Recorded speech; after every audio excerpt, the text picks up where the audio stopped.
Гай Ричи хийх маш сахилгагүй сонирхолтой уран бүтээлүүдтэй. Тэр одоо мэдрэмжийг одоо манай эмэгтэй хүмүүс манай өгч чадахгүй болохоор буцаагаад тэр эрэгтэй нэг авч чадхаа хэлсэн болов гэж бодоод байдаг. Магадгүй бүсгүүчүүдийн хүсэмжт ийм ирчүүд ховордсон гэсэн. Энэ чамд амар имжижсэн ах тийм. Одоо pop diva pop-од Мадоннагийн X баггүй. Мадоннагийн карьер тусалсан мэт дээ. Сайн байцгаана уу? За ингээд Kabai's Corner подкастын хамгийн эхний үзэгч болж байгаа, эхний сонсогч болж байгаа та бүхэндээ энэ өдрийн мэндийг хүргэе. Бас та бүхэндээ талархал илэрхийлье. За хамтрагчаар, миний хамтран хөтлөгчөөр, мөн подкастын маань продюсераар ажиллаж буй Мөнх Сарна гэх ийм нэгэн бүсгүй байна. Сайн байцгаана уу? Бид хоёрын ингээ подкастыг үзэж байгаа та бүхэндээ энэ өдрийн мэндийг хүргэе. Тэгээд цаашдаас байнга үзнэ хаа гэж бодож байна. За баярлалаа. Тэгээд подкастынхаа туршид хамтдаа байгаарай. Дугаар болгоноор бид нар нэг кино, нэг гайхалтай найруулагчийн, нэг гайхалтай уран бүтээлийг дэлхийн хэмжээний сод бүтээлүүдээс бид нар та бүхэндээ танилцуул, тэр киноны эргэн тойрон, сонирхолтой фактууд, сонирхолтой зүйлсийн талаар та бүхэндээ хүргэх тийм зорилготой подкаст юм байна. Гэхдээ бас мэдээж хит их тийм мэрэгжлийн юу тийм тэр хит их тийм классик байр сууриас хандахгүй. Ер нь бол кино уран бүтээл өөрөө хамгийн кино урлаг бол өөрөө хамгийн арчилсан урлаг гэж явдаг. Тэгэхээр киног ер нь бол 7 настай, болчроос 70 настай буурал хүртэл үүдээд ойлгодог тийм маш гоё энгийн урлаг шүү дээ. Тийм учраас манай подкастууд бол их тийм энгийн, тэгээд үзэгч та бүхэндээ бас ойлгомжтой, маш гоё сонирхолтойгоор явна. Тэгээд та бүхний бас сонирхлыг, анхаарлыг бас татах байхаа хэмээн найдаж байна. За хамгийн эхний дугаараар ярих найруулагч бол Английн найруулагч Гай Ричи хийх маш сахилгагүй, маш сонирхолтой уран бүтээлүүдтэй ийм нэгэн найруулагчийн ямар киног танилцуулж байна? Rock and roll. За ингээд ерөнхий киногоо ярихаас өмнө нэг юм тодорхой болгоё гэж бодож байна л да. Яг уу Таван Баяр найруулагчийн хувьд сошиал орчинд илүү нээлттэй те илүү юм этгээд өрмөц одоо ингээд хөтөлтүүдийг хийдэг. Түүгээрээ одоо бусдад ингээд янз бүрээр хилүүлэх ч юм уу те яа өөрөө ч бас зүгээр байдгүй юм төрлөө юм байгаа байхгүй юу. Тэгээ бусдыг өргөж хатгаж идэг те. Гэтэ би нэг юм Таван Баяраас асуумаар санагдаж байна. Чамд бусад хүмүүс өөрийнхөө одоо цагийг хүндтгэн үү байна уу те өөрийнхөө тэр амьдралын цаг хугацаанд чанартай юм олж үзнэ үү байна уу гэдэг одоо асуудал тийм амар чухал гэдэг юм уу те хүн өөрийнхөө цагийг хүндтгэн үү одоо хүндэхгүй байна уу гэдэг чинь одоо тухайн хүний сонголтын асуудал шүү дээ те чи заавал яагаад тэд нар чанартай бүтээгэл одоо үзүүлэе гэж бодоод идэв. За ёстой бодож байгаагүй асуулт нь ингэж тохиролцоогүй шүү дээ. Яг би нэлээд тодорхой болгочих. Харин бид нар нийгмийн бүтээгдэхүүн. Бид нар нийгэмдээ ямар тодорхой нэгэн хэмжээгээр энэ нийгмийн эдис болж байгаа учраас энэ нийгэмд бас өөрөө өөрийгөө зүй зохистойгоор авч явах. Тэгээд дээрэс нь нийгэмтэйгээ зүй зохистойгоор харилцах, харилцаанд ордог ийм бод галууд. За тэгэхээр энд бас хүнд тодорхой хэмжээний ухамсар, боловсрол, соёлын хэмжээ цэндүүр байх ёстой. Би түрүү хэлсэн арчилсан урлаг гэж хэлсэн тийм киног. Тэгэхээр кино урлаг бол яг тэр боловсрол, соёлын ч гэдэг ч юм уу тэр нийгэмтэй харилцаж байгаа тэр харилцааны хэм хэмжүүрийг маш тийм одоо хялбараар тийм хүндрэлтэй бишээр тогтоож ойлгуулж өгдөг ийм урлаг байгаа байхгүй. За хүн болгон мэдээж улсын драмын эрдмийн театрт очиод сонгодог классик жүжиг үзээд байхгүй тийм. Нэгдүгээр зав занж болдоггүй байх. Хоёрдугаар бас тухайн хүмүүс жишээлбэл сонирхдаггүй байж болно. Эсвэл ихэд уйдгартай байдаг гэж болно гэдэг ч юм уу. Эсвэл хүн болгон сонгодог бүжгэн жүжигч юм уу. Эсвэл тэ дуурийг очиод үзээд байдгүй. Зарим нь дуртай байдаг. Болвол зарим нь ихэнх нь ер нь бол нийт үзэгчдийн бараг 70-80% учиргүй тэ сонгодог урлах цагаа зарцуулаад байдаг шүү дээ. Кино урлаг бол маш тийм энгийн хүртээмжтэй урлаг байхгүй. Мэдээ тэр кино урлагт дотор чинь касвич гэдэг ч юм уу те нийт үзэгчдэд зориулсан эсвэл арт хаус гэдэг ч юм уу андерграунд гэдэг ч юм уу ийм өөр хоорондоо жанрын хувьд ялгаатай зөрүүтэй явдаг ч гэсэн нийтээрээ кино урлаг бол нийт үзэгчдэд маш ойлгомжтой урлаг байхгүй. 7 настай хүүхэд ч кино үзэх дуртай байдаг. За 80 настай хөтөл буураач гэсэн насны туршдаа үзсэн киноноос огт үзэлгүй уйдалгүй үздэг. Тэгээд тэндээсээ өөрийнхөө авах юмыг авдаг тийм үү. Нийгмийг үнэлэх үнэлэмжээ авдаг тий. Тэр киногаар дамжуулсан мессежүүдийг хүлээж авдаг.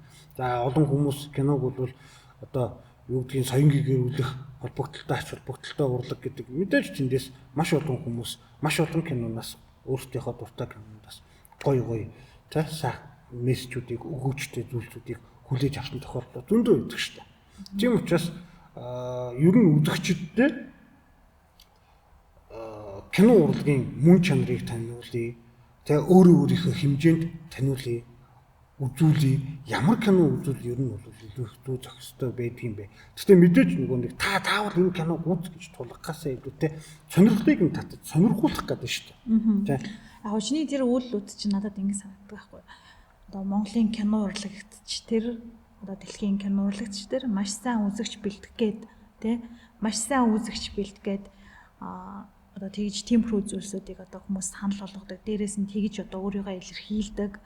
Дээрээс нь би бол киног сонгож үздэг хүн байхгүй юу. Өөрийнхөө одоо тухайн нөхцөл байдалтай тохируулж надад юу хэрэгтэй байгаас шалтгаалж киногоо сонгож үздэг хүн.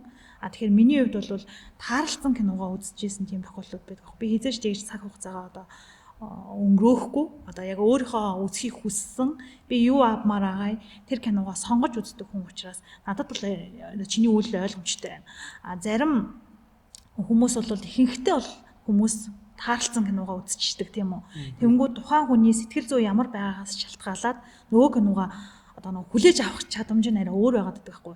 Тэнгүүд ийм нөхцөл байдлаас үүдээд нөгөө нэг сайн кино, муу кино, муухай кино сайн кино ч юм уу гайхамшигтай кино ч юм уу юм үзүүл одоо нэг тодорхойлтууд бий болно шүү дээ тий. Тэгэхээр би яг энийг яагаад зориуд ингээ асууж байгаа гэхээр яг бид нэр бүгдээрээ л одоо хөгжлийнхөө нэг явцад явж байгаа. Манай кино Монголын кино урлагч гэсэн. Гэтэл хүм одоо уран бүтээлч нар бол хизээч муухай кино хийчихээ кино хийдэггүй тийм үү. Ямар нэгэн эмзэглэл одоо ямар нэгэн ухаарлыг хөндөх гэж зориуд одоо уран бүтээл хийдэг байгаа. Гэтэл тэр нь дөнгөж одоо ингээд гарав үгүй юу хин нэгэн одоо зарим нь бүр үзээчгүй байж ч те ямар нэгэн одоо үгээр ингэ тодорхойлдог байхгүй юу.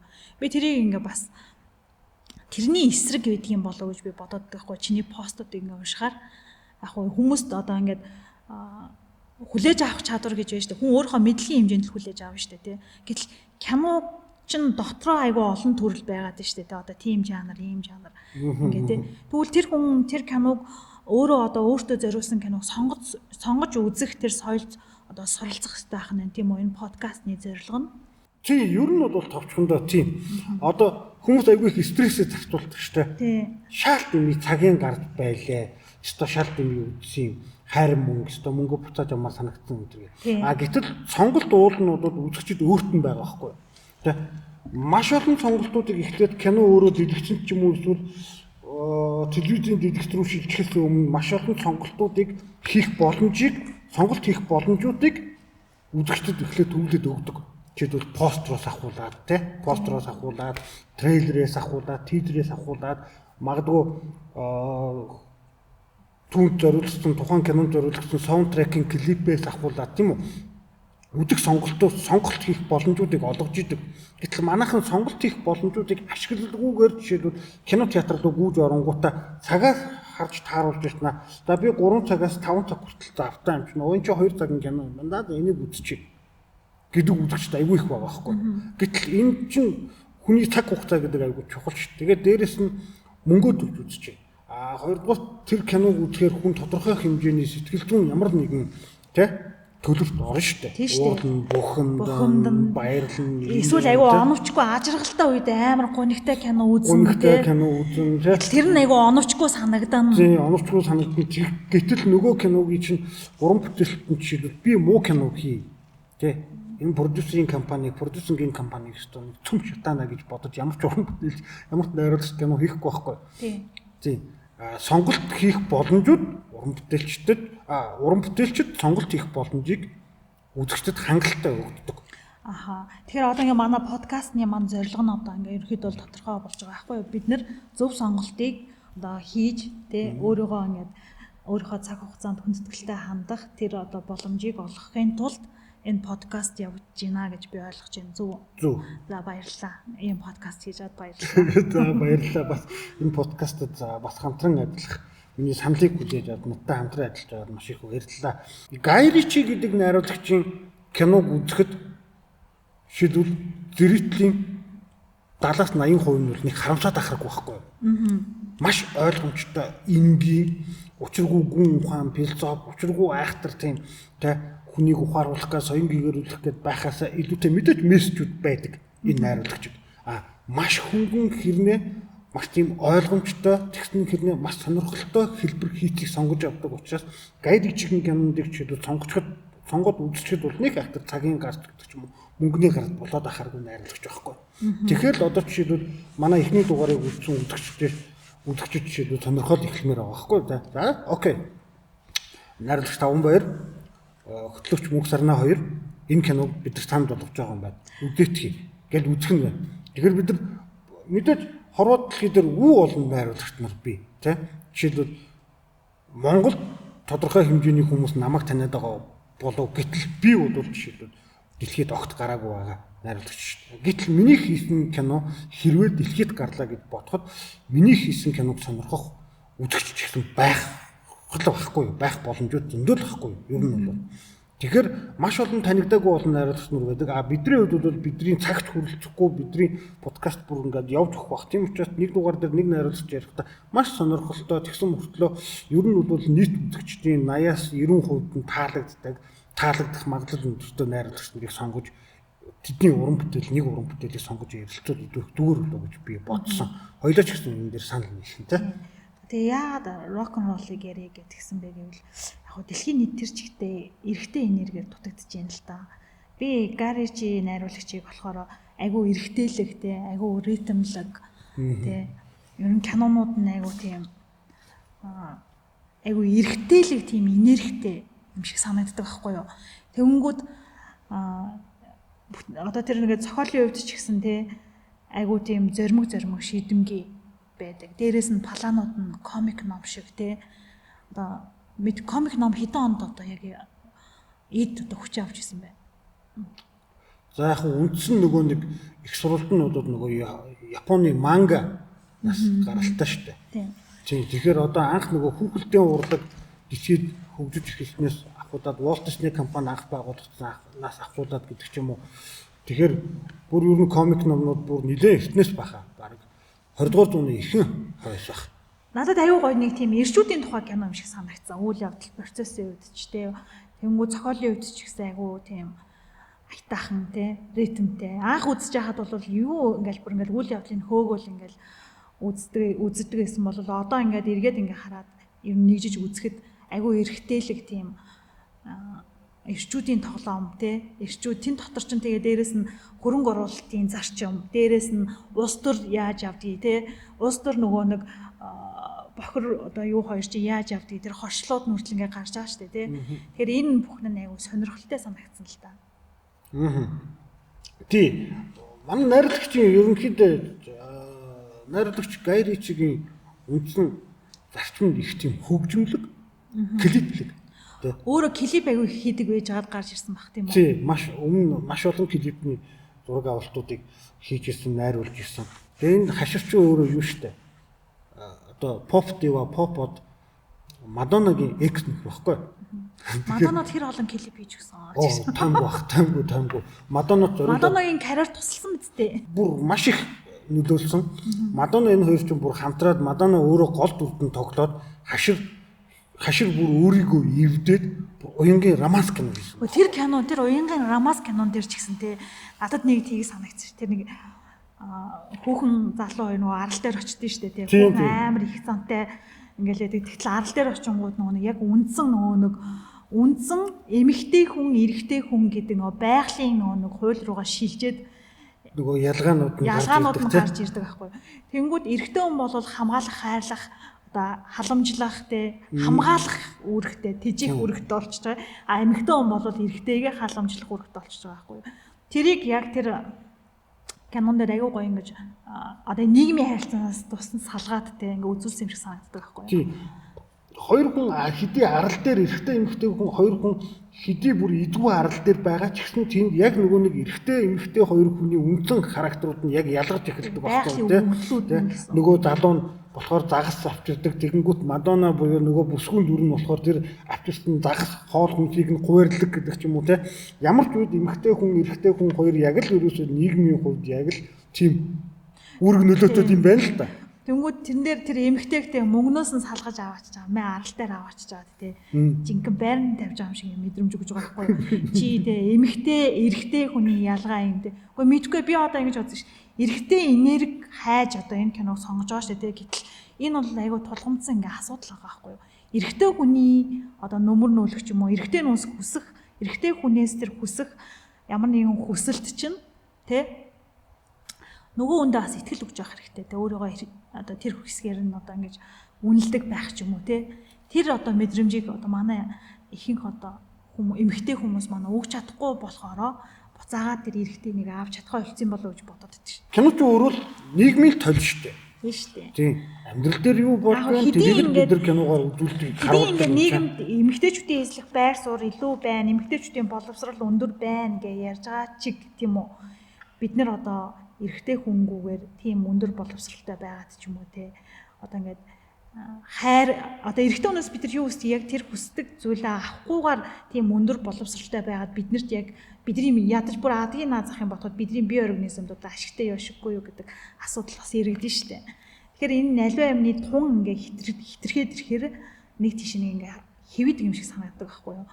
Тэнгүүд яагаад дэлхийн нийт эрэгтэй энергиэр дутагдаад те байна гэж хэлж байгаа вэ гэхээр бид нар нэг одоо хит их хүлээлтээс болоод ч юм уу те хажууд байгаа гой зүйлийг мэдэрч чадахгүй байж бас магадгүй.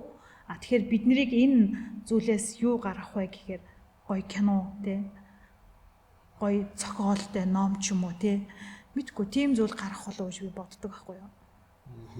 Чи айгүй сонирхолтой үнцэг харсан байна. Надад бол зүгээр айгүй тийм уянгийн романс кино санагддаг байхгүй юу? Ер нь бол тийм нэг баян танцэг амьдралтай их цантаа хүүхэн яг цагаар тулсан чинь ад үзэж гоочилдог байсан хөлөг онгоцны тоогоочдууд үүртлэгчдүүд залуутай хамт далаа дээр идэггүй арал дээр очиод тэгээд тэр ийм хоёр хүн ихтэй эмхтэй хоёр хүмүүс байгалийн зүүн сонгороо би энэ хайртай дуртай болж байгаа романс кинод гэж би харж байсан. Чи бол айгүй тийм гүн гүнгээ харсан байна. Тэгээд бид хоёрыг бас ямар киноны тухай ярьж байгааг та бүхэн сонирхыг гэвэл Swift Away хэмээх кино байгаа 2002 онд бүтээсэн.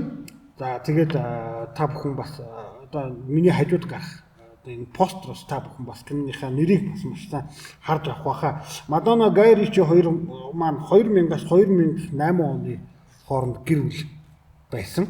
Тэгээ мэдээд нөгөө хоёр юм галзуу ритмтэй хоёр гал шиг нэг нь бүр юм хүчтэй ус шиг юм хоёр хүн хоорондоо таар тохирох нь бас хэцүү байсан болов гэж бодож байна. Тэгээ Мадонна ч өөрөө ямар амар яг хүчүүлээ те. Энэ дээр бас тийм шүү дээ. Таар тохирох гэхээс илүүтэй тухайн цаг мөчтөө сайхан одоо байсан, сайхан гал шиг хойлоо байсан, хоёр биендээ өгөх юм өгцөн. Тэгээ тэрийг ингээд заавал насан туршдаа хадгалах бас шаардлага байгаа ч юм уу үгүй ч юм уу. Би тэр нэг салтын процессыг би нэг тийм өгч юм байж болох л асуудал шүү дээ. Яагаад тэрийг ингээд амар хүн дээр зарим хүмүүс салтыг айгүй хүн дээр хүлээдэг юм бэ? Хүлээж авдаг юм байлээ. Би бол тэр мөчтөө гоё байсан бол тэрийг бас үнэлцэн амьдралынхаа туршид үнэлгээтэй нь орхих хэрэгтэй шиг санагддаг юм аа. Тэгээ би Гай Ричиг Мадоннод мэдээж маш их одоо карьерт маш их тусалсан гэдэгт бол итгэлтэй байна. Тийм тэгэлгүй яах вэ? Тэгээд эн чинь нөгөө клип олон клип найруулсан хүн чинь мэдээж нөгөө хийж байгаа уран бүтээл кинон дээр нь яг тэр нөгөө өнгө хийсэн гарна шүү дээ. Тийм биз дээ маш их хөгжимлөг. Одоо энэ бит хоёрын энэ ярих рок н рол гэдэг 2008 оны энэ бүтээл өөрөө нэр нь хүртэл рок н рол шүү дээ. Хөгжмийн жанр. Тэгэнгүүтээ энэ дээр яг цэвэр нөгөө хүчтэй хамгийн хүчтэй урсгалч өөрөө хөгжмийн хамгийн хүчтэй их хүчтэй урсгалч өөрөө рок тэгээд метал хөгжим болоо явчихдаг. Гэтэл яг рок н рол рок хөгжмийн хамгийн үндэс суурь. Тэгээд киног хүртэл ингэж нэрлэлсэн байгаа байхгүй. Тэгэхээр маш хөгжмөлөг кино. Тэгээ энэ дээрээс нь бүр хөгжмийн од залуугийн тухай гардаг. Тэ? Яа. Надад бол энэ кино таалагддаг. Рок н рол уу? Тий, маш үзэх дуртай кино. За, рок н рол киног 2008 онд хийхдээ трилог болгож хийх гэж ирсэн юм байлээ. Тэгээд яг хуу тухайн жилдээ бол Английн бокс офис өдөрт бол нэлээд дээгүүр тавьсан. Ер нь гэхдээ нөгөө хаширт нөгөө дараагийн өөр уран бүтээлүүд одоо юу гэдгийг Шерлок Холмсын 2 цуврал гэдэг ч юм уу өөр ангууд өөр уран бүтээлүүдийн саналуд орж ирсэн учраас тэдэр нь илүү их ашигтай санагдаад тэгээ манай хүн энэ төслийг энэ трилогыг зогсоогоод эхний одоо рок н рол гэдэг цувралаа хийчээд тэгээд орхисон юм байна лээ. Тийм. Тэгээд цаашаа бол энэ гурван уулнууд ингээд үргэлжлээд 3 анги хийх ёстой байсан. Тэгээ энэ трилогийн нэр нь бол Born Without Age гэдэг нэртэй одоо юу гэх юм цаг хугацаа төгсөх гэх юм уу гэх юм те иймэрхүү утгатай энэ трилог хийхээр байсан юм байлээ манай хүмүүс. Тэгээ яг одоо рок н ролын төгсгөлт нь манай голдврын залуу рокстар маань нөгөө авгахаараа арчида тэгж хэлдэг шүү дээ. Одоо жинхэнэ рок н рол гэх юм. Тэгэнгүүт 2 дугаар анги нь болохоор жинхэнэ рок н рол гэдэг нэртэйгээр болно хийх байлээ. Тэгээд энэ цуврал маань ингээд энэ трилог франчайз маань 2008 онд хийгдээд ингээд зогссон. Гэхдээ маш их амжилт олсон. Манай хүний хамгийн анхны кино нь бол 1998 онд хийсэн Lock, Stock and Two Smoking Barrel гэдэг кино бий. За энэ киноны гол дүрд бас манай Jason Statham гэдэг манай үзэгчд маш сайн мэддэг. Тэгээ тулаанд экшн экшн кино тоглодог. Одоо бас одоо бүсгүйчүүдийн хүсмжит дүр гэх юм уу те. Яг жинхэнэ одоо чиний яриад байгаа шиг юм тийм ирчүүд эр хүний дүрүүдийг ер нь бүтээдэг. Манай Jason Statham-ийн анхных нь дүрийг бол Lock, Stock, Two Smoking Barrel дээр хийсэн. Тэгвэл бидний одоо ярьж байгаа рок н рол гэдэг кинон дээр бол бас бүсгүйчүүдийн хүсэмжит дүр болох Том Харди маань анхныхаа дүрийг хийсэн. Тэгэхээр бас ер нь бол их тийм залуу уран бүтээлчдээс айлгүйгээр хамтран ажиллах дуртай их тийм зоригтой найруулагч юм болов би Гай Ричиг харсан. За тэгээд жишээлбэл Том Харди энэ кинонд тоглосныхаа дараа Кристофер Ноланы хараанд өртөөд тэгээд цаа чи ерөөсөө шууд ингээд Холливуудын од болох зам нь эхэлсэн. Тэгээд Inception Кристофер Ноланы 2010 онд хийсэн Inception жижиг дүр тоглосон байна. За тэгэнгүүтээ Dark Knight Rises дээр тоглосон байна. За бүр 2017 онд үзэгчтэй хамгийн сайн мэдих Dunkirk хэмээх кинонд бас одоо нисгэгч залуугийн дүр тоглосон гэдэг ч юм уу. Тэгэхээр бас одоо юу гэдгийг Том Хардигийн их тийм одоо амжилтын гараг тавьж өгсөн кино юм болов. Нөгөө царайлаг залуу Бобд тоглодог шүү дээ. Handsome Bob, царайлаг Bob тоглодог. Гэхдээ ингээд энэ рок н рол киноны ингээд дөрүүдийн үед ингээд харахаар ирчүүд одоо тийм байдаг юм уу яа ингээд юу ч хийхээс буцахгүй те ямар ч одоо гармо ялгархуулахаас буцахгүй юм нөхцөл байдалтай ирчүүдийн тухай кино байгаа байхгүй юу. Тэгэхээр энэ амар ирчүүч одоо найруулагчийн залуу насн дээр гардгуу эсвэл тэр нас хамаарахгүй гардаг. Нас хамаарахгүй тухайн уран бүтээлчийн өөрийнх нь онцлогоос шалтгаалж байх гэж бодож шүү дээ. Гай Ричи бол ерөөсөө анхнаасаа хаа байсан 1998 онд хийсэн өөрөө хаширчин 68 оны хүн шүү дээ. Тэнгүүт 98 онд гэхээр 30 таад анхныхаа кино хийсэн ба шүү дээ. 98 онд хийсэн Lock, Stock and Two Smoking Barrel бас л нийл буудалтай нийл ирч хүч тэ муу сайн янз янзын ирчүүд гардаг л ирчүүдийн цуглуулга кино шүү дээ. Снэч ч бас Гай Ричи. Тийм, Снэч бас Гай Ричигийн 2000 онд хийсэн. Тэгвэл энэ хүн чинь ерөөс юу юм шиг одоо ингээ кинонууд ингээ ирчүүдийн нөхрөлийн талаар хийдэг юм биш үү? Тэ. Тэр нэг ирчүүдийн нөхрөлийн тухай тэгээд дээрээс нь ирчүүдийн яаж явуулах чадлын тухай. Тийм. Хим. Ажил хэргийг яаж явуултыг тэ. Тэр одоо зүйлийн талаар хийдэг найруулагч юм шиг санагдлаа. Тийм шүү дээ. Хүн болгон энэ одоо Lock, Stock, Two Smoking Barrel, за Snatch байна, за энэ Rock н Roll байна тэ. одоо энэ гурав бол хоорондоо их чинь төстэй. За энэний дараа хийсэн Gentleman 2018 онд хийсэн байгаа. Gentleman гэдэг кино байгаа. Гэтэл энэ кинон дээр яг дандаа ирчүүд төрөл бүрийн нийгэмд төрөл бүрийн янз янзын байр суурь эзлэсэн ирчүүдийн дүр гардаг. Энэ ирчүүд бүгдээрээ ажил явдлаа бүгд өөр өөрсдийнхөө арга барилаар гангстераараа gentleman өөр өөрсдийнхөө арга барилаар тийм ажиллах хэрэгээ явуулдаг. Дандаа ажил хэрэгт ирчүүдийн тухай кино хийдэг байхгүй. Тэгэхээр яг чиний хүсэж байгаа яг тэр нөгөө хүсдэг тэр ирчүүдийн хүсэмжит ирчүүдийн тухай кино хийдэг хүн юм болов гэж би боддог шүү дээ. Сонирхолтой. Тэгээд хашрын кинонд бас айгүй олон дүрүүд байдаг. Маш олон дүрүүдийн огтлцол байдаг тийм. Маш олон дүрийн цомрлог хийдэг. Тэнгүүд тэр одоо айгүй олон дүр гаргаж байгаа ч гэсэн тэр дүрүүд нь бүгд өөр өөр юм гисэн одоо ингээд чухал үүрэгтэй. Онцлогтой. Тэнгүүд аль нь ч үүсгэх боломжгүй. Энэ нь илүү ч юм уу, энэ нь дутуу ч юм уу, энэ нь тийм гэж хэлэх боломжгүйгээр тэр дүрүүд бүгд хүлээн зөвшөөрөгддөг нь тэр одоо тэр хүн бол өөрөө бол зураачийн асар өндөр мэдрэмжтэй. Дээрээс нь хийж байгаа кинонуудыг ингээ харахаар хүнд нөлөөллийн тэр одоо арга зэлийг аягүй сайн мэддэг тийм хүн шиг санагддаг. Өөр их харизмтай юм шүү. Тий, өөр юм сайн харизмтай. Тэгээд дөрүүд нь их тийм харизмтай дөрүүд гардаг шүү дээ. Одоо энэ рок н рол кинон дээр одоо тэр рокстарын дүр аягүй таалагддаг байхгүй юу? Өссөн үед амьдралаас пауз авчдаг те. Өөрийгөө өгсөн гэж сэтгүүл дээр бичүүлээд ч юм уу те. Тийм нийтлэл гараад ч юм уу мэдхгүй. Усан онцтой байж байгаа үсрээл алга болчдөг те. Рестарт хийж чаддаг. Өөртөө рестарт хийж чаддаг. Амьдралаас завсарлага авч чаддаг. Тэр хоорондоо бодлоо зэгцэлж чаддаг те. Мэдгүй хүн ингээд тэр киног үзэхэд тэр залууг бол адгийн амтнаар л одоо төсөөлж болохоор байгаа байхгүй тий. Тэгээ хар тамхич, айрах тий. Тэнгүүд нэг юм сүнцэн барилга дотор юу ч хийж байгааг нь мэддэггүй ингээл хар тамхиа татаал нэг юм гудамжны хүнтэй нийлээл тий. Гэхдээ тэр чинь аюу хөөрхөн зай тэр гудамжны хүндээ бас чамд боловсрал хэрэгтэй гэдэг ингээд нөгөөдгөө бас ингээд нэг юм ингээд кэрлээд байдаг байхгүй. Тэнгүүд тэр дүрийн хувьд болохоор тэр дүр бол бас ингээ анханасаа бэлтгэгдсэн дээрэмчин гэвчиг тэр хүнд бол тэгээ амьдрах ухаан байгаад байгаа байхгүй юу? Аль хэсэг дээр алга болох уу, аль хэсэг дээр ил гарах уу, тий? Аль хэсэг дээр өөрийгөө тий тусгаарлах уу гэдгээ бас мэдээд байгаа юм шиг санагдсан шүү дээ. Тэр дүрийн онцлогод тийм.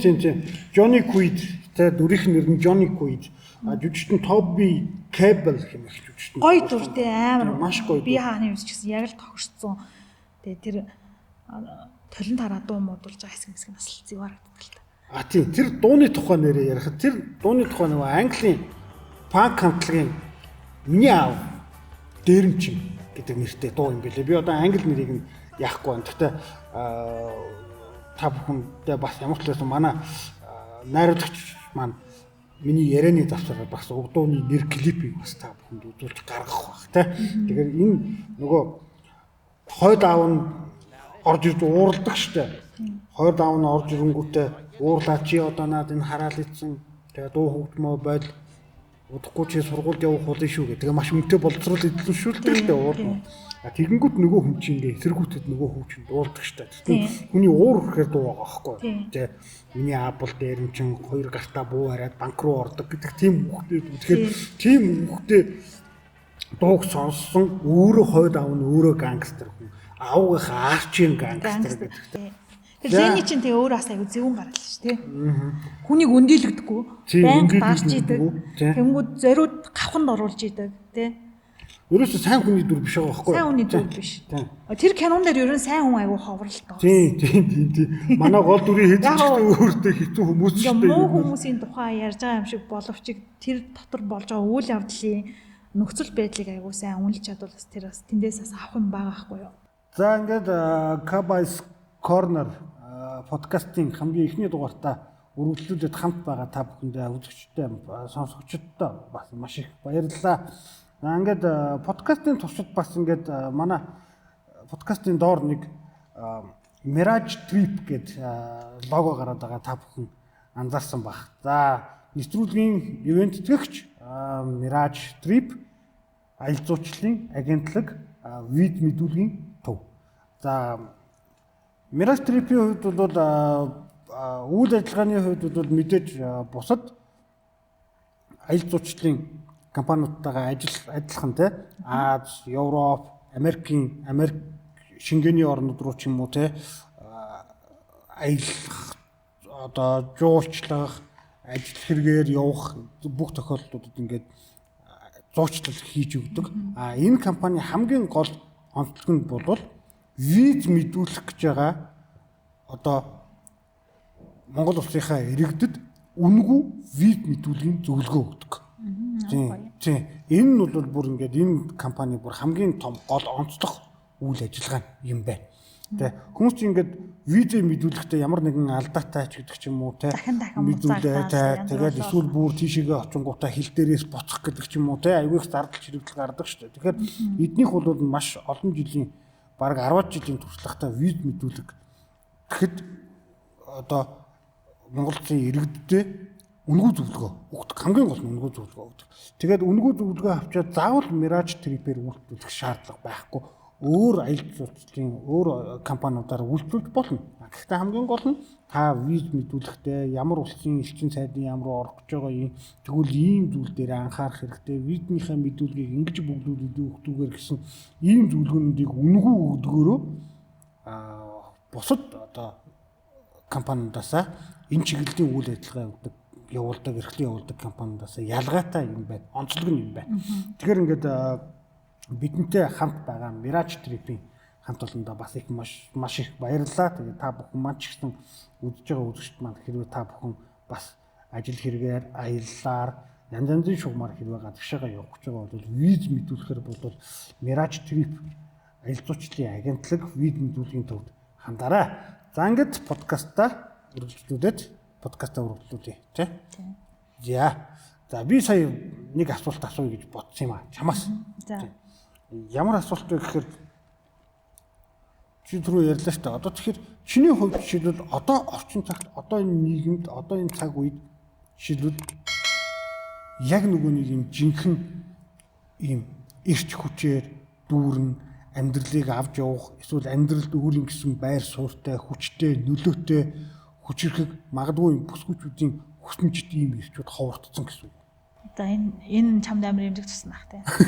За чи наад асуултаа нэг бас гүнзгий тэгж асуух бас хэрэггүй байх. Би яа тэгж боддог вэ гэхээр энэ миний ингээд судалж одоо сонсож мэдснээр бол одоо дэлхийн нийтийн асуудал ахгүй юу? Одоо эрчүүдийн эрэгтэй энерги ховорцож байгаа тэр одоо нөхцөл. Яа гэвэл эмэгтэйчүүд маань хөдөлмөр эрхлэлт нь өндөр боловсролын түвшин дэш болоод ирэхээр өөрсдөө нэг өөрсдийгөө аваа явах чадвар нэг өндөр болсон. Тэнгүүд нөгөө эрэгтэйгийнхаа өгж байгаа хүчин чадал тохируулж гайхаж чадахгүй байгаа байхгүй юу.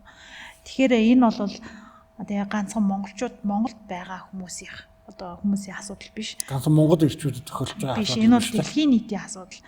Тэгээд бид мэдээж энэ бол одоо ингээд тэглээгээд эмэгтэй хүмүүсүүд ажил хийхээ болох уу, боловсрохоо болох уу үгүй шүү дээ. Тийм биз дээ.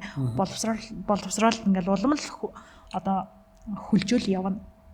Гэтэл энд биднэрт эрүүл мэндийн хувьд ч юм уу те одоо чанартай амьдралын одоо үзүүлэлтэн дээр биднэрт зайшгүй эрэгтэй хүн бол зайшгүй хэрэгцээтэй байдаг байгаа байхгүй юу. Хүн хань ижилтэй байх эсвэл хажуудаа нэг эрэгчинтэй ах ч одоо зүгээр зтэй энэ ч одоо ямар нэг юмнаас хамгаалуулж байгаа мэдрэмж аавны зтэй тий одоо тэр энергийг одоо ингээл айгүй хүмүүс их эрэлхийлдэгтэй одоо ингээд тэрийг бас юу ирж байгаагаа ч мэддэггүй хүмүүс олон байдیں۔ Тэгэхээр тэр нь дотроо төөрөлддөг байхгүй юу. Гэтэл яг юу болсон бэ, яасан бэ гэдэг ингээд өөрийнхөө одоо сонголтонд өөрөө тэнцгээ бэлдсэн тий. Тэгмэд өөрөө хөгжөө авцсан нөгөө сонгосон хүн нь хөгжөөгүй байх тохиолдолд нөгөө одоо ингээд салалт ч юм уу сарнилт одоо ингээд ямар нэг юм үүсэн штэ. За тэгвэл тэр зүйлч ингээд явж байгаа сүултээ ингээд хүн 40 50 нас ингээд ерөн тэгтэл бүр ингээд тэр одоо нэг эрэгчийн энергиэр ололстой ангад цангаж идэг байгаа байхгүй юу. Тэнгүүд тэр чинь тэр хүний юунд нөлөөлөх вэ? Эрүүл мэндэд нөлөөлнө. Тэ тэр гормон тархины үйл ажиллагаа хэвээ явахаа болно. Тийм үү. Тэгэхээр би энэгээрээ юу гэж хэлэх гээд байна гэхээр яг уу нэг тийм Монгол ирчүүд л нэг тийм одоо олхиагүй арчаагүй тэ анхаагүй байгаа биш ээ. Монгол ирчүүд л нэг тиймхүү байгаа биш. Ерөнхийдөө нэг эрэгтэй хүний характер, эмэгтэй хүний характер гэдэг чинь хоёр тусдаа ингээ ойлголт байдаг юм байна. Тэрийг одоо бид нэр таньж мэдэх хэрэгтэй юм байна. Тэнгүүд чи хин нэгэн одоо эрэгтэйтэй хосын харилцаатай амьдрья гэд энэ амьдралыг сонгож байгаа бол зарим зүйлийн өнгөрөөгөөд, зарим зүйлийн үнэхээр гайхаад, зарим зүйлийн одоо тий магтаад ч юм уу тэгээ сурч хэрэгтэй юм шиг байгаа. Тэгэх юм бол чамд байх ёстой тэр зүйлсүүд одоо хэвэн бийж идэг. Одоо гормоны өөрчлөлт байна.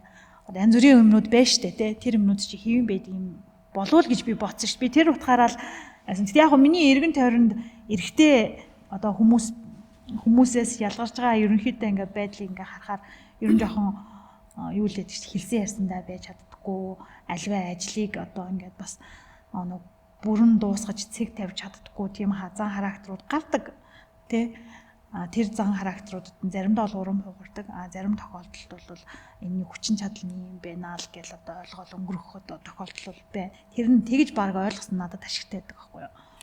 Одоо ашигтай гэдэг нь би одоо тий ижил хүсдэн биш учраас би эрэгтэй хүнд одоо ингээд бас юу баймаар нь шүү дээ. Одоо эрэгтэй хүнийг ямар нэгэн хэмжээгээр үнэлдэг тийм үнэлгээтэй баймаар байгаа байхгүй юу? Ганцны хувьд биш багтай юу? Ер нь тийм бүх эмэгтэй хүмүүс юу? Чи бид нар эрэгтэй хүнийг үнэлдэг өөрийн гэсэн үнэлгээтэй байх ёстой. Тэр үнэлгээ чинь тэгээ бүр ингээд амьдралаас тасарсан биш тийм үү? Яг тодорхой юм нөхцөл дунд тэр нь ингээд нийцж идэг ингээд байх нь хинт хэрэгтэй вэ гэхээр бидний бие организмд болон бидний сэтгцэд илүү хэрэгтэй. Тийм учраас тэр зүйлийг хүлээн зөвшөөрдөг, тодорхой хэмжээнд нь хүлээн зөвшөөрдөг байх хэрэгтэй санагцсан. Тэгээ энэ рок н ролл гэх кинонтой юугаараа холбогдож байгаа вэ гэхээр энд олон ирчүүдийн зан характер ирчүүдийн одоо юм бэлгийн чиг, хандлага, сонирхол бүхэл зүйл ингээ энэ дээр гардаг. Чи энийг ойлгож хүлээж авахд чинь чамд бас энэ киноос тусдим болж магадгүй. Ер нь эцээдтэй ингээд хосын харилцаанд бол салалт ч юм уу тийм зүйл бол эцсийн шийдвэр байдаггүй тий. Ямар нэгэн гарц гаргалгаа байдаггүй шүү. Одоо би яа ингэж хэлээд байна гэхээр монголчууд тэр тусмаа манай монгол эмэгтэйч сүүлийн үед аягүй зэрлэгшээд байгаа шүү дээ. Тэгэхээр эн чинь бас бид нар нэг өөртөө байгаа зүйлээ үнэлж чадахгүй байна. Тэд нар тохирсон үнэлгээг өгч чадахгүй байна л гэсэн үг байхгүй юу? Тэгэхээр эмэгтэй хүн эмэгтэй чигээр үлдэх хэрэгтэй. Эрэгтэй хүн эрэгтэй чигээр үлдэх хэрэгтэй байна. Тэгж хороо ертөнц аврагдах гээд байна. Тэгж хэлээ да. Рок н ролл дээр ганцхан баг голдох эмэгтэй дүр гардаг те. Стелла гэдэг нягтлан бодох бүсгүйн дүр те. За жүжигчин Танди Ньютон гэх бүсгүй тоглосон. Манайхан бол бас Жойс Салданатай их андуураад байдаг. Би ч гэсэн бас андуурж ирсэн Жойс Салдана байна гэдэг. Тэгэд Танди Ньютоны тоглосон Стеллагийн дүр бол яг тийм хүчрхэг эмэгтэй дүр шүү дээ. Тийм. Эмэгтэйчүүдийн завхрал тэндээс эхэлж байгаа шүү дээ. Хууч нөхөр нь тэгсэн чи яд захад бас ижил хүүхдээ сонирхогч тэгсэн хэрнээ тэр хүүхэн ерөөсөө амьдралыг бүх асуудлуудыг зохицуулж явдаг те хувийнхаа амьдралыг тэр нөгөө өөрийнхөө бизнесүүдийг чинь айгүй олон компаниудын нэгтлэн бодох гэдэг тэр бизнесүүдийг муу сайн бүх зүйлээр нь тодорхойлж зохицуулж явдаг. Тэгэхээр чиний хувьд бол одоо Танди Ньютоны тоглосон Стеллагийн дүр бол яг одоо жишээлбэл хүчрхэг эмэгтэйн дүр мөн үү? Хүчрхэг гэдэг үгийг юугаар тодорхойлохоос шалтгаална. Гэхдээ миний хувьд бол тэр бол гой зөвүүн дүр. Тэр нөгөө манай залууд санал тавихтаа гэдэг чинь би болвол заяа. Миний ойлголтоор бол тэр мөнгөний 80% би аав нь 20% чи аав гэж хэлэх байсан байх. Одоо миний ойлголтоор. Гэтэл бүсгүй бол тэр залууд бол үнэхээр татгалзахын аргагүй санал тавьдаг. Тэр нь юу вэ гэхээр би энийг мэдээлснийхаа төлөө би 20% аав чи 80% аваа гэж хэлдэг байгаа байхгүй юу. Тэгэхээр би тэр эмэгтэйг учирхгүйний амар хүчрхэг дүр мөр гэхээс илүүтэй айгу ухаалаг дүр гэж хэлмээр. Тийм. Ажил хэрэгч, ухаалаг. Ер нь бол гайричийн гэнүүд дээр их тийм ажил хэрэгч ухаалаг дүрүүд гардаг л та. Мэдээж гангструуд айгу их голдож гардаг тийм. Эмэгтэй хүнийг айгу тийм юугаар л үзүүлээд байдаг юм шиг санагддаг шүү дээ. Нэг хэрэглүүрээр юм шиг л үзүүлээд байдаг юм шиг санагддаг шүү дээ. Нэгтлэн хүүхэн ажилласаа айдаг, ажил хэрэгж байна тийм. Гэхдээ ерөнхийд нь ингээ харахаар тэр эмэгтэй бол зүгээр нэг хэрэгсэл юм шиг л одоо гараал өнгөрдөг байгаа аахгүй юу. Тэр залуучуудын тоглоом дунд зүгээр нэг юм хэрэгсэл болоод үлдчихэж байгаа юм шиг л санагдсан л да. Эцэст хамгийн сүүлд нь тэгэл нөгөө эмэгтэй баригддээ штэ тий. Тэгэл тэрэнд одоо ирчүүдийн тоглоом бол хатуул гэдэг одоо мессеж ах та. Үгүй надад бол их тийм онцлог дүр санагдсан штэ. Олон ирчүүд өөрсдийнхөө дүрмээр тоглож байгаа штэ энэ чинь тий. Өөрсдийнхөө одоо жишээлбэл тэр Оросын нөгөө нэг тэр бунтан Юрий Омович гэж дүр гардаг тий. Жишээлбэл тэр хүртэл өөрийнхөө дүрмээр л тоглодог штэ тий. Жишээлбэл Нели Леникол хүртэл бас өөрийнхөө дүрмээр л тоглодог. Англичуудынхаа дүрмээр, орсуудынхаа дүрмээр тоглодог шүү дээ. Сүүлд нэг хоёр гангстер дээрэмчин гардаг гэтэл энэ олон ирчүүдийн дүр дүнд айгүй тийм сондгоос цойлж гарч ирдэг надад айгүй сонирхолтой санагддаг байхгүй. Надад бол их тийм бас хармаар их гоё дүр их сексуалны ухаалаг гэхээс илүүтэй бас гоё сексуалны маш гоё хөлтэй амхан жижиг бие түү хүн шүү дээ. Тэгсэн хэрнээ би расист биш л дээ. Гэхдээ их тийм бор өнгө тарьстай хүүхэн мөртлөө их тийм гоё дур будаан бүсгүн дүр болж харагддаг шүү. Тэгээд хэдий тиймч тэр дүр дээр тэгдэг өстэй. Бүсгүй буруу газраасаа таашаал хайж эхэлж гин гэж текст гардаг шүү. За тэгэхээр одоо миний хэлээд байгаа тэр хэмжээнд дутагдаад байна шүү дээ. Гомо учраас бүсгүй буруу газраасаа таашаал ирж эхэлж гинэ. Юу хайж байгаа? Эрэгтэй энерги хайж гин.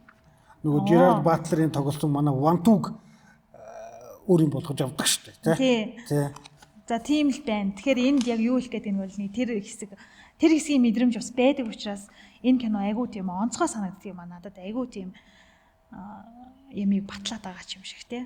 Тийм санагддаг. Энэ дээр бас энэ кинон дээр нэг ямиг бас онцолж ярихад нөгөө нэг Оросын олигарх Юрий байдаг шүү дээ. Юрий Омович. За тэр хэсэг дээр Оросын одоо баян хүн ч юм уу те тэр нэг юунд оролцож ийн гэхээс илүү тэр нэг хөрөнгө оруулалтын зарчим тэнд явж байгаа гэдгийг бас кинон дээр айгу гоё харуулдаг л да. Тэ хэдийн Лондонгийн те маш их мөнгө эргэлдэж байгаа тэр хэсгийг Оросын хөрөнгө оруулалтаар одоо ингээд босгож гинэ те тэрийг дагаа маш олон зүйл хөдөлж эхэлж гин. Одоо олон зүйл дагалдаад ингээд гарч ирнэ. Тэр хүн тэр хэсгийг л авахын тулд маш их мөнгө зарж гинэ те. Тэгэхээр бид нар хөрөнгө оруулалтын зарчмыг бас айгу сайн ойлгодог байх хэрэгтэй. Тэгээ хөрөнгө оруулалт гэдэг бол аваал байх биш бас өгдөг гэдэг зүйл зарчим тэнд явж идэг юм бол явсан юм болов гэж бодсон шүү дээ. Эдийн засгийн эргэлтэнд ордог те. Бүр ингээд хамгийн дээдлэлт нь хоёр том олигархууд хоорондоо ярилцаад эхлэхэд тэр эдийн засгийн эргэлтэнд доошлолтойгоод бүр нөгөө нэг муу уулны бүр энэ шавхаад байгаа дээрэмчд хүртэл тэр эдийн засгийн эргэлтэнд оролцож эхэлдэг шүү дээ. Оролцоод. Тэнгүү тэр одоо тэр хүний тэр ажил үйл хэрэг ажил боллоод явлаа гэхэд тэр товн сэнгэлдэх ингээ ажил орлоо гэхэд тэрийг дагаад олон худалдаа 8 нутгийн иргэд ингээ хөдөлж эхэлнэ тийм үү. Тэгэхээр ингээ хөрөнгө оруулалт бизнесүүд л хөдөлж эхэлнэ шүү дээ. Хөрөнгө оруулалт гэдэг зүйлтэй тэр нэг одоо Орос юм уу Хятад ч юм уу те эсвэл нэг хаанах жайснасаа үл хамааран айгүй их нэг тухайн газар нутагт айгүй үр ашиг өгдөг зүйл байдаг л да. Тийм харуулсан. Байдаг хэсгнээс таалагддгийг. Тэрэндээ бас тэгээ олон хүнийг одоо ингэж оруулж хөдөлгөж байгаа хэсэг бас таалагддаг. За энэ киног тойрсон рок н ролл хэмээх энэ киног тойрсон бас янз янзын бас сонирхолтой баримтууд олон бий. Ер нь бол цөөнгөө. За тэдний нэг нь болохоор жишээлбэл сая чи ярьлаа Юрий Омович гэдэг Оросын олигархын дүр шүү дээ. Юрий Омовичийн Оросын олигархын энэ дүрийг болохоор кино сонирхогчид, кино донтнууд юу гэж хардаг вэ гэхээр Оросын олигарх Роман Абрамович Челси клубыг худалдаж авсан яг тэр процессыг үзүүлсэн байна. Биеийн хилэмж, өмссөн хувцас, нүүрний өнгө төрхтэй нэр нь хүртэл Юрий Омович, Роман Абрамович гэдэг нэр нь хүртэл төстэй тий. Бас ер нь бол еврей үндэстэн юм шиг байгаа. Тэгээд энд Уэмбли цэнгэлдэх хүрээлэнд хамгийн анх нөгөө нэг хинтээ Том Вилкинсонтой буюу Лениколтой уулздаг штэ. Тэгэнгүүт Роман Абрамович бодит амьдрал дээр болохоор Челси клубыг худалдаж авсан байхгүй. Одоо эзэн хэсгийг би сайн мэдэхгүй байна. Ямар хөл өмгөх сонирхолт маань илүү их сайн мэдэх байх. Би нөгөө хөл өмгийг тийм сайн мэддэггүй учраас. Тэгэнгүүт яг энэ кинон дээр Уэмбли цэнгэлдэх хүрээлэн буюу хөл өмгийн алдартай Лондоны хамгийн том алдартай цэнгэлдэх хүрээлэнд уулздаг шүү дээ. За мөн түрүүн бас нөгөө Стелагийн тухай яасан те. Тэгэнгүүт Стелла тоглодог Тандив Ньютон, Жерард Батлер хоёр, Ванту, те Жерард Батлер хоёр кинон дээр үнсэлцэж ууднал гарах ёстой байх юм байна. Тэгсэн чинь үнсэлгүй шууд нөгөө дотны харилцаараа орчихсон. Тэгсэн яасан бэ гэсэн чинь зураг авалтын үеэр англи нөгөө нэлийн хүүтэн чиглэг хүүтэн уур амьсгалтай учраас жүжигчин Жерард Батлер Вантугийн хоолой нутад идэлсэн юм байна. Тэгээд Тандив Ньютон уучлаарай би тэ вирус ахгүй. Тэ вирус гэхгүй. Энэ хүнээс халдраа умааргүй байна. Тийм учраас үнсэлдэг систем юм хасч өгнө. Тэгээд энэ хоёр үнсэлтэйг юм байлээ. Зүгээр энэ үзэгчд маань сонирхолтой байж магадгүй гэдэг үгнээс та бүхэндээ танилцуулж байгаа юм шүү. Одоо энэ дээр нэг Орсын олигарх гэж ярьж байгаа шүү дээ, тий. Тэрэн дээр Азийн зураг гэдэг нэг символ явдсан шүү дээ. Тэгэхээр Азийн зураг нь яг ямар зураг гэдгийг бид нарт харуулдаггүй тийм үү? Би тэрийг тэгж бодож шүү дээ. Одоо ингээд яг нөгөө Азийн уран зураг байсан гэсэн Аз гэдэг зүйл бол тий одоо хүн болгоны хувьд өөр зүйл гэдгийг илэрхийлэх гэсэн юм болоо гэж боддог байхгүй юу. Яг Азийн зураг гэж яриад хайгаал гэдэг боловч яг тэр нь яг ямар зургийг гэдгийг юусаа харуулдаггүй. Кино дуустдаг байхгүй юу. Тэгээ би тэр символыг ботхдоо би тэгж бодсон. Аз гэдэг зүйл бол хүний хувьд бол өөр одоо символаар илэрж идэг. Тэ? Тэгэхээр энэ бас найруулагчийн нэг шийдэл хийсэн байх гэж би бодож байна л да. Бас хэлэх гэсэн гүн утга байсан юм болоо гэж бодож байна. Би болохоор ингэж бодсон шүү дээ. Энэ Юрий Амович өөрийнх нь зураг байсан юм шүү. Өөрийнх нь хөргөө. Тий, өөрийнх нь хөргөө байсан юм шүү. Бас амар хөвгөлтэй сонирхолтой надад жоо зүг. Тэгээд угаасаа нөгөө Стелла сүлд худлаа хэлтэн нэлт болох дээр тэгдэг шүү нөгөө Юрий Амович гэрт нь орж ирсэн. Энэ зураг танад хэдэнээс эхэлж байгаа гэсэн чинь аль дээрээс гэж хэлдэг шүү. Локки бол хизээч Юрий Амовичийн зураг Стеллагийн гэрт тийм олон жил байх үндэсгүй. Учраас Юрий Амович тэгээд наад чинь нэг хөрөг байх юм бол Стелла тэр зургийг угаасаа тэрний хөрөг байна гэж таньж. Тэгэхээр хөрөг байх боломжгүй байгаа байхгүй юу? Харин тэрний оронд Оросын одоо уран зургийн ох бүтээл болсон бүтээл байх боломжтой. Яагаад гэвэл Стелла чи өөрөө нэг музейн тайлбарлагч, музейн нэг дуудах худалдаа явуулдаг хүн байсан шүү дээ, тий. Тэгэхээр тэр зургийн хувьд бол Оросын уран зургийн ох бүтээл байсан байх магадлал өндөртэй. Гэхдээ тэр нь одоо биднэр тавар мэтэр үлдээсэн байх гэж би бодож байна. Стелла өөрөө ямар ч байсан уран зургийн буюу сонгодог зургийн уран мэдрэмжтэй мэдлэгтэй хүн байхгүй юу? Тэрийг нөгөө юун дээр үзүүлдэг шүү дээ. Вантутай анх уулзахад галерей дээр уулздаг шүү дээ. Тэгэхээр тэр нэг тийм символ байсан юм болов гэж бодсон. Яагаад найруулагч тэр Азийн зургийг биднэрт мэ гэд үзүүлээгүй юм бэ гэвэл Аз гэдэг бол хүн өөр зүйл байдгийг өөр символээр илэрдэг л гэдгийг одоо илэрхийлэх гэсэн юм болов. Зурган дээр юу дүрслэгдсэн байх нь чухал биш. Ямар ч байсан тэр зураг бол Амовичийн хувьд бол айгүй чухал эрхэм. Үнэхээр Азийн зураг. Нэрэж яг тэр зургийг нөгөө алдарт Жони маань хулгайлаад явсны дараа Юрий Амовичийн ч тэртэй Лени Колинч тэр аль альных нь ажил бүтлгүүтэд явцдаг шүү дээ. Тийм. Яг дээрэмчдийн хувьд яг Аз гэдэг зүйл айгүй чухал байдаг л ахaltaа. Гэхдээ миний хувьд бол статистик тоо нөхцөл байдал чухал юм шиг санагддаг юм аа. Азийн тухай ярихад бол ярихнууд бол мэдээж нөгөө кино болгон киногчид бол найруулагч болгон өөрийн гэсэн дугаарыг гэсэн мессежээрээ ч гэдэг ч юм уу өөрийн гэсэн өнцгөр бүтээдэг. Гэхдээ бас үзэгчдэд маш өгөөчтэй зүйлүүдийг бас хайж өгдөг. Тэгэхээр Гаричигийн бүтээлүүд бас айгүйх тийм өгөөчтэй. Үзэгч болгон өөрийнхөө өнцгөр хардаг. Жишээлбэл миний хувьд бол энэ бол жинхэнэ эрчүүдийн тухай кино гэдэг өнцгөр би ерөөсөй харж байгаагүй юм байна. Бас тэр хөрөнгө оруулалтын систем те дээр маш их бүжигнаа болж маш их том мөнгөтэй 7000 еврогийн тухай яриа явж хахад тэр яриа өөрөө эргэлдэж явж явсараа бүр хамгийн адгийн уулны хүмүүсийн тэ амьдрал ахуй дээр хүртэл тодорхой хэмжээний нөлөөлөл үзүүлдэг энэ төргээд бас их сонирхолтой өнцгөл байгаа аахгүй. Тэгээ нийгэм тэр чигээрээ хөдөлж шүү дээ тийм биз дээ. Яг гадны хөрөнгө оруулалтууд угаасаа доторх нөөцийг байн хөдлөж идэг, эрчимжүүлж идэг байгаа аахгүй юу? Энэ бид нар энийг одоо ойлгох ёстой аахгүй да. Ялангуяа одоо монголчууд маань хөрөнгө оруулалт гэдэг зүйл бидний дотор байгаа зүйлсийг маань аривжуулдаг тий одоо хөдөлгөж эхэлдэг гэдгийг л одоо маш сайн ойлгох хэрэгтэй. Ер нь кино болгон дээр тэр хэсгүүдийг ер нь ойлгож үзэх хэрэгтэй л дээ. Тэгээд нөгөө хиний Тоглолт Америкийн ихтгэлт үеийн хэлдэг шиг те ганц зоос ихч болов ингээд хөдлөгжиж тэр чинь өөрөө хөрөнгө болдго юм шүү. Тий, мөнгө гэдэг зүйл одоо хөдөлж ижил тэр чинь өснө, үржин, эсвэл багасна гэдтэй. Тийм үү? Рок н ролл хэмээх юм гангстеруудын тухай кино гэж бодож явсан киног маань бас тийш ондоо өнцгөөс харсан.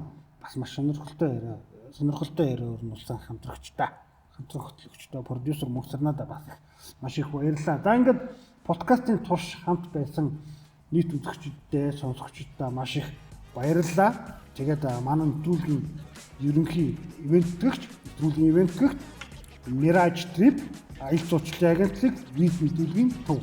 Тэгээд та бүхэн хэрвээ дэлхийн ямар ч хамаагүй орнд руу сонгосон дурын орнд руугаа аялахыг виз мэдүүлэхийг хүсвэл Mirage Trip аялал жуулчлалын төв, аялал жуулчлалын агентлаг виз мэдүүлгийн төвд хандаарай. Mirage Trip-ийн хамт олон маань та бүхэнд виз мэдүүлэхэд яг чухал юу хэрэгтэй вэ?